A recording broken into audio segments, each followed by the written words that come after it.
Apocalipsis 3:14. El mensaje a la Odisea. Vamos a dar lectura a todo el mensaje y nos queda estudiar los últimos versículos. Dice: y escribe al ángel de la iglesia en la Odisea, he aquí el amén, el testigo fiel y verdadero, el principio de la creación de Dios, dice esto: yo conozco tus obras, que ni eres frío ni caliente. Ojalá fueses frío o caliente, pero por cuanto eres tibio y no frío ni caliente, te vomitaré de mi boca. Porque tú dices, yo soy rico y me he enriquecido, y de ninguna cosa tengo necesidad. Y no sabes que tú eres un desventurado, miserable, pobre, ciego y desnudo. Por tanto, yo te aconsejo que de mí compres oro refinado en fuego, para que seas rico y vestiduras blancas para vestirte, y que no se descubra la vergüenza de tu desnudez. Y unge tus ojos con colirio para que veas. Yo reprendo y castigo a todos los que amo. Sé pues celoso y arrepiéntete. He aquí, yo estoy a la puerta y llamo. Si alguno oye mi voz y abre la puerta, entraré a él y cenaré con él y él conmigo. Al que venciere, le daré que se siente conmigo en mi trono, así como yo he vencido y me he sentado con mi Padre en su trono. El que tiene oído, oiga lo que el Espíritu dice a las iglesias. Llegamos al final de nuestro recorrido por los 7 mensajes que da el Señor Jesús por intermedio del apóstol Juan, del escritor Juan, a 7 iglesias del primer siglo de Asia Menor. ¿Ya? Hemos visto cómo el Señor ha dado sus últimos mensajes, sus últimas, digamos así, recomendaciones directas a iglesias antes ya de cerrar este libro de la profecía que es la Biblia.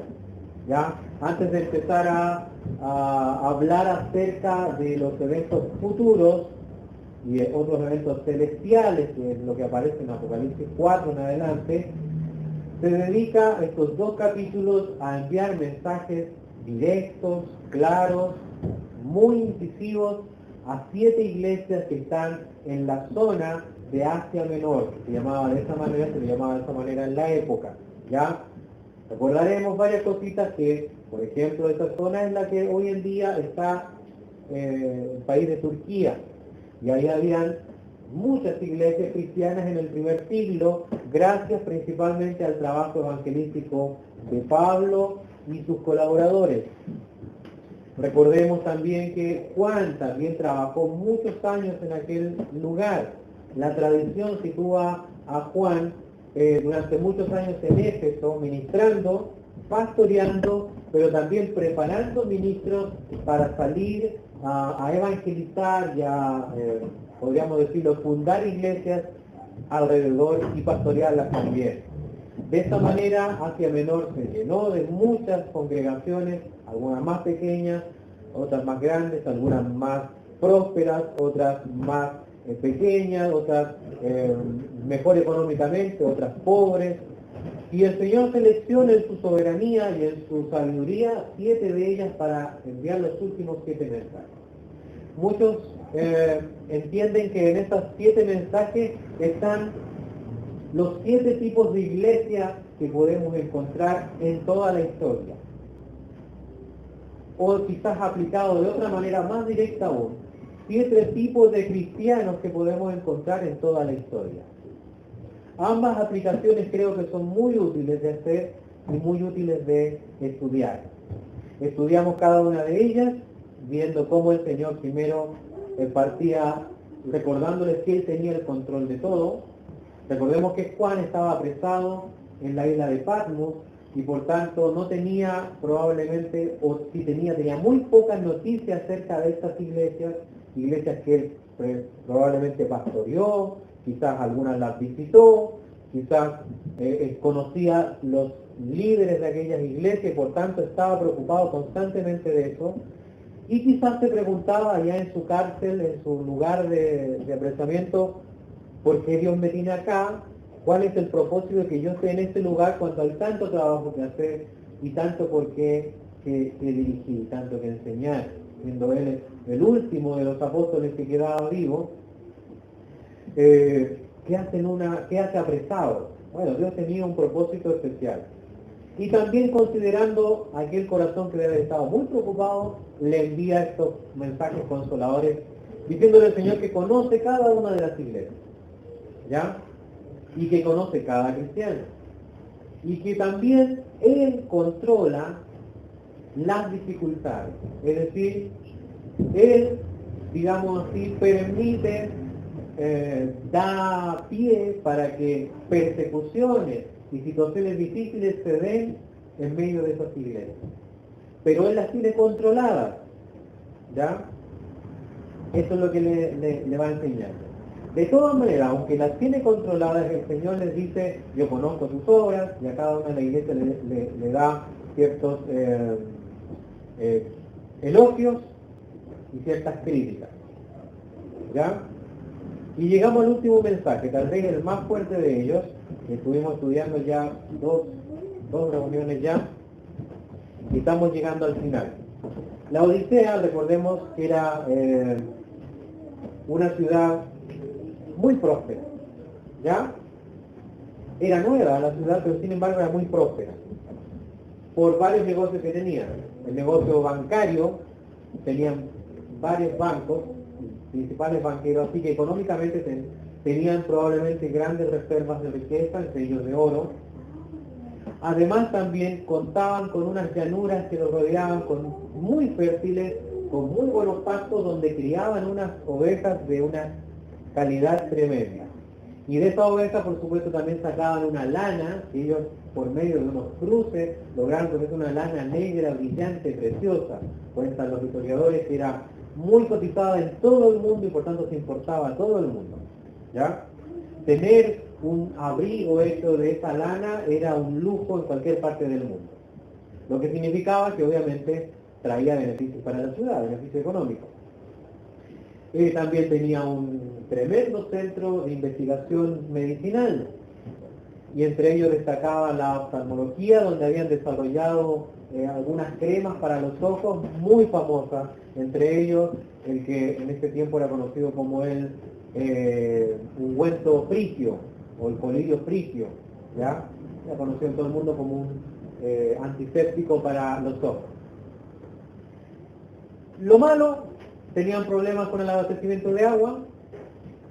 Cuando traían agua fría desde el sur, les llegaba tibia y llena de sedimentos. Y cuando traían agua caliente desde Hierápolis, que estaba más al noreste, llegaba tibia también acá. Y además de llegar tibia, llegaba llena de restos de cosas y de sedimentos. Por tanto, era una agua vomitiva, nauseabunda, enfermaba a tomar. Así que había que o calentarla y tomarla con algunas especies o enfriarla de alguna manera, esperar que se enfriara. Esa era una de las complicaciones, y la otra complicación es que era un terreno muy bueno para los terremotos, ¿ya? De hecho, en el año 60, o sea, 30 años antes que se escribiera esta carta, hubo un gran terremoto en la zona que dejó en la ruina a todas las ciudades por ahí, y el Imperio Romano, ¿qué hizo? Como era el que gobernaba ahí en toda la región, envió un subsidio, una ayuda económica para levantar esas ciudades. Todos obviamente aceptaron esa ayuda, excepto los laodicenses, que decidieron no tomar esa ayuda, sino que ellos dijeron, nosotros tenemos las riquezas suficientes como para hacerlo, y de su propio bolsillo reconstruyeron la ciudad, y por cierto quedó una ciudad preciosa en el primer siglo. Esta es la iglesia, esta es la ciudad de la Odisea. Ahí, en algún momento del primer siglo también, se funda la iglesia de la cual el Señor le empieza a hablar. Sabemos por algunas referencias bíblicas que la iglesia en la Odisea ya existía en los tiempos de Pablo. ¿Ya? De hecho, Pablo, cuando escribe a la iglesia en Colosas, y si leemos Colosenses, vamos a encontrar dos referencias a los laodicenses, que eran vecinos. Colosas y la Odisea estaban a unos pocos kilómetros de distancia. Entonces, cuando Pablo le escribe cartas a los de Colosas, le manda recados a los laodicenses también, porque era fácil su contacto. Además, cuando le escribe a los colosenses, les dice: Colosenses, ustedes cuando terminan de leer esta carta, cuando la hayan estudiado y todo eso, envíansela a los laodicenses para que allá también se lea. Y la carta que les escribí, mire, Pablo le escribió una carta a los laodicenses. La carta que le escribió a los laodicenses, háganla leer en Colosas. Entonces intercambien las cartas para que sean edificados todos con estos mensajes. ¿Ya? Pablo escribió una carta a los laodicenses que no tenemos, no porque a Dios se haya equivocado, por supuesto, sino porque no estaba para ser parte de los libros inspirados. Sin embargo, tiene que ser una carta doctrinal, una carta pastoral, tal vez. Entonces tenemos que en el año 60 aproximadamente ya la iglesia en la Odisea ya existía. En el tiempo del terremoto ya había iglesia en la Odisea. De ahí no tenemos más noticias de la Odisea. Hasta ahora, año 90, entre el 90 y el 95, cuando Jesús le dice a Juan: escribe, y escribe al ángel de la iglesia en la Odisea. ¿Ya? Claramente en la Odisea aún había una iglesia, pero las características de esta iglesia eran tremendamente preocupantes. Principalmente por un problema que tenían. Tenían un pésimo discernimiento de la realidad. Es decir, ellos opinaban algo, ellos creían algo, y Dios creía exactamente lo contrario. ¿Ya? No sé si le ha pasado alguna vez que usted hace algo y dice: pero si yo lo hice súper bien, y todo el mundo dice: no, eso es pésimo, y es muy frustrante. Pero eso va muchas veces porque no observamos bien, no miramos bien. La iglesia en la Odisea tenía este problema. Su juicio, ellos tenían una opinión de sí mismos muy buena, pero Dios los encara y les dice: esto es lo que yo pienso de ustedes. Y ahí viene el problema. ¿Ya? Ya habíamos estudiado los primeros versículos, ¿cierto?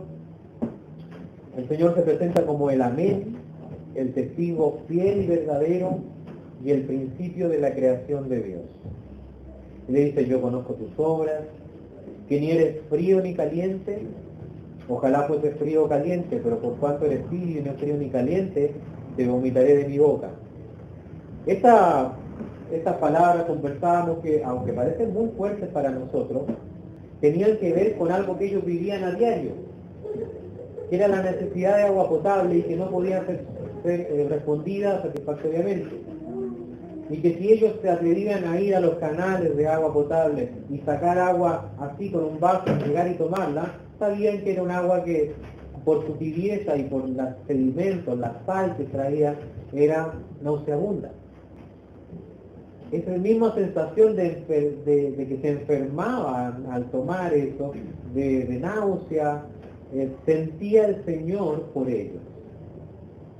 Ese era el mensaje. Y después le dice: ojalá fuese frío o caliente. Primero muestra el Señor su deseo de que la iglesia cambiara. Él deseaba el bien de la iglesia. Estaba más preocupado que los mismos laodicenses de su propio bien. Y le dice: ojalá fuese frío o caliente. Ojalá fuese frío de manera que fuese refrescante, un agua que pudiese servir para refrescar al sediento. Pero no es frío. Así que no sirve para eso. Pero ojalá fuese caliente, como las aguas de Hierápolis que eran medicinales, que traían estos manantiales de aguas térmicas relajantes, y además con minerales que ayudaban a la piel, etc. Pero tampoco es caliente. O sea, no sirve no sirves para el propósito por el cual fuiste llamado. Los laodicenses traían agua de 2 lugares y el agua no servía para el propósito por el cual habían sido traídos. La iglesia en Laodicencia había sido llamada a hacer agua para el sediento y para hacer también medicina para el enfermo, y ninguna de las 2 funciones estaba cumpliendo. Eran tibios, o sea, no tenían una utilidad. Sin embargo, la opinión de ellos era muy distinta. Ellos estaban engañados. No hay peor engaño que el que uno se hace a uno mismo. Porque tú dices, yo soy rico y me he enriquecido, y de ninguna cosa tengo necesidad. ¿Ya? Esa era la opinión de ellos. ¿Se acuerdan que los de Esmirna los de Sardis tenían el problema de que la gente opinaba bien de ellos, pero Dios opinaba al sí? Entonces ellos se basaban en la opinión de otros, lo que ya es peligroso. Nosotros no nos podemos juzgar en base a lo que opinen los demás de nosotros. No es un buen juicio para saber cómo estamos. Sobre todo si le preguntamos a alguien que no nos conoce tanto. Usted sabe, no creo que nunca haya escuchado una crítica en un velorio, ¿cierto? Todos los muertos son buenas gentes. En los velorios todos celebran las virtudes del difunto. ¿Ya? Así que todos en general decimos, ¿quién es buena persona? Todos son buenas personas, hasta cierto punto. Así que la opinión de los demás no es muy justa. Pero este era peor, porque se engañaban a sí mismos. Ellos tenían una opinión de sí mismos que no era la que correspondía. Ellos decían, no tengo riqueza, de ninguna cosa tengo necesidad. Parece que la arrogancia que tenía la ciudad, al ser tan rica y tan autosuficiente, se había introducido también en las personas, en los hermanos, en la iglesia local. Y ellos también estaban sintiendo que no necesitaban a los demás, incluido, y es lo peor, que no necesitaban a Cristo. Pero no sabes que tú eres un desventurado, miserable, pobre, ciego y desnudo. No sabía su necesidad. Entonces entramos a los versículos que nos restan por ver, del 18 en adelante. ¿Cuál es el consejo del Señor? Fíjese que el Señor no se pone en una posición autoritaria, severa, sino que ocupa un lenguaje persuasivo. Ocupa como que aconseja cariñosamente, tiernamente. Quiere persuadir a la iglesia que se vuelva a Él. Quiere hacerlo entrar en razón. ¿Ya? No va y los tamarea y como piensa, no, aquí el Señor es tan duro. No, para nada. Es siendo tremendamente compasivo y trata de persuadir. Sus palabras son fuertes, pero para persuadir, para cambiar esa realidad, para hacer despertar a esta iglesia, a estos hermanos. Por tanto, yo te aconsejo que de mí compres. Mire, cuentan algunos historiadores que los bancos en la Odisea y en otras ciudades parecidas eran muy parecidos a los bancos actuales. Tenían reservas de oro, pero también empezaban a hacer estos típicos negocios que más tarde llegaron a ser lo que se conoce como la bolsa de comercio, donde la gente compra parte de una empresa por acciones, especulando que con eso va a ganar algún dinero. Si la empresa gana, el que compró acciones gana. Si la empresa pierde, le va mal, la persona pierde. Si uno es inteligente o si es bueno para el negocio y sabe invertir bien, se supone que va a ganar dinero sin tener que mover un dedo. Así funciona la bolsa de comercio, explicada sencillamente. Si hay un economista capaz que me cuelgue, pero más o menos eso es la idea. Y existen también los analistas, estuve leyendo que son estas economistas que se dedican a estudiar los movimientos, qué son las cosas que van a subir de precio, qué son las cosas que van a bajar de precio, y aconsejan dónde invertir. Entonces, por ejemplo, mire, compre tela de tal lugar, porque va a subir de precio. Y un buen analista ve eso y le va a aconsejar y va a aconsejar. El Señor le habla en un lenguaje muy similar. Les dice, ustedes están en bancarrota, ustedes están pobres, son un pobre tirado en la calle, no tienen nada. Pero yo les voy a indicar, les voy a recomendar, ni siquiera los voy a obligar, les voy a recomendar que inviertan bien, que inviertan de una manera inteligente, por decirlo así. Pero es extraño porque al decirle que eres un pobre, miserable, que no tienes nada, ¿cómo va a invertir? Si no tiene nada para invertir. Usted no le puede decir a una persona que está en la calle sin hogar, sin trabajo, sin nada, que apenas tiene su ropa puesta, que invierta en algo porque de esa manera va a tener beneficio. Sería una burla. Pero las cosas que ofrece el Señor y que recomienda comprar no tienen un valor material. Voy a invitar que me ayuden a leer un poco Isaías 55.1, Víctor, Isaías 55.1. Y después Alex podría buscar en Santiago 2.5.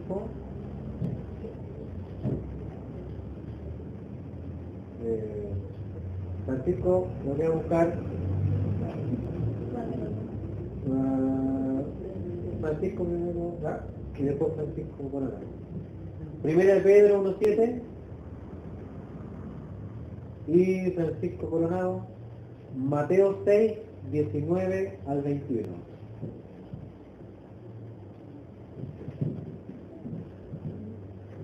¿Cuáles son los ofrecimientos que hace el Señor y que le recomienda a la iglesia de la Odisea a comprar? Isaías 55.1. A todos los sedientos,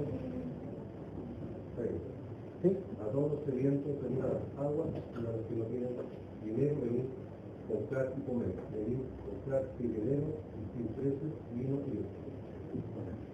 El Señor ofrece, ocupa la palabra comprar, pero en realidad el precio, después lo vamos a ver, es la fe solamente. Sus peticiones son gratuitas y eso es lo que le ofrece a la iglesia en la Odisea. El precio entonces va a ser su fe, pero esta fe va a requerir abandonar su complacencia, abandonar su egocentrismo y dejar que entre Cristo como Señor de la iglesia. Pero de esta manera van a poder ser ricos. Ahora el Señor dice que deben comprar de mí, dice Él, dando a entender de que Él es la única fuente de riqueza para toda iglesia. Es la única fuente de bendición y la única fuente que hace que una iglesia valga lo que valga.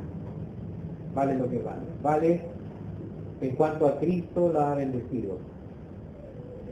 Por eso una iglesia con Cristo, una iglesia en la correcta relación con Cristo es una iglesia rica. Sea cual sea su condición económica materialmente hablando. ¿Ya? Bueno, ¿qué cosas debían comprar? ¿Qué cosas le recomienda este analista comprar e invertir a los laodicenses? Le recomienda comprar oro refinado en fuego para que sean ricos.